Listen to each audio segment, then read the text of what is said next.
I'm Spiro from Autotech Engineering. We just completed a VF GTS LSA engine here. Came in bog stock standard, and what we've done now is basically just done a few upgrades to achieve some extra power. This particular vehicle, it came in, as I said, in standard form.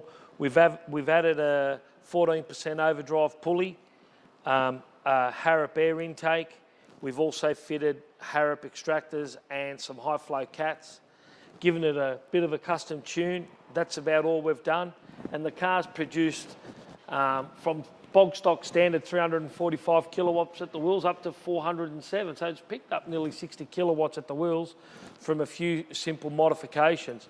Not only has it picked up a good range of power across the board, as you can see the before and the after differences, but it's gone from roughly 620 newton metres of torque right up to about 850, so it's had a substantial increase in torque as well. So this particular car with some minor mods has had some really big and impressive gains.